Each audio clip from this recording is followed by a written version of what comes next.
South Africa has been on a digital migration journey for years.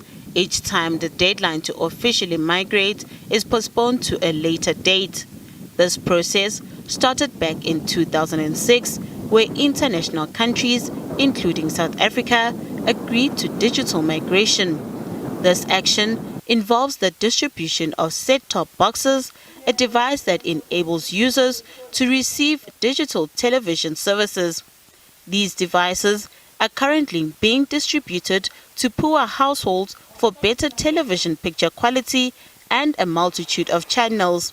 Households with a combined income of less than 3,500 Rand a month qualify for a free installation. However, only 1.5 million South Africans have received these boxes so far, while many are yet to apply at their nearest post offices. Our view as the Portfolio Committee is that, yes, by all means, ensure that you digitize, let's switch off analog, but don't do that at the expense of the people who are supposed to receive these services. Because the last time there was a major analog switch off, SABC, for example, lost 40% of their audiences and obviously 40% of the revenue. So we're calling for, I think, a more staggered but also a thoughtful approach to the analog switch off. Meanwhile, Parliament's Communications and Digital Technologies Committee says it has plans to strengthen entities such as the SABC and the Post Office. There are a number of burning platforms in the committee. These relate to issues such as the SABC. That is our number one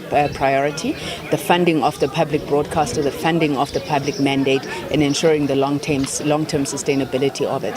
Another one is the South African Post Office. As you know, it's under business rescue. We continue to believe that SAPO is a strategic asset, a state asset that exists to connect people to one another, but to connect them to government. So we're really pushing government to ensure that that institution is rescued. At the same time, the committee says government needs to ensure that there's increased connectivity, which will in turn increase economic activity. We're looking at the State Information Technology Agency, which is a SETA. SETA is really the backbone, of government digital services, and we want to see a lot more movement there, a lot more urgency, in ensuring that we do digitize these services. So over the next couple of weeks, we'll be speaking about the State Digital Infrastructure Company, which is the merger of Centec, BBI, and those relevant institutions. Ultimately, they all need to work together with industry to ensure that we bring connectivity to our underserviced areas. South Africa should have moved to digital broadcasting for both TV and radio from analog more than 6 years ago. Government has yet again failed to meet that deadline. Nothando Makutulela, SABC News, Johannesburg.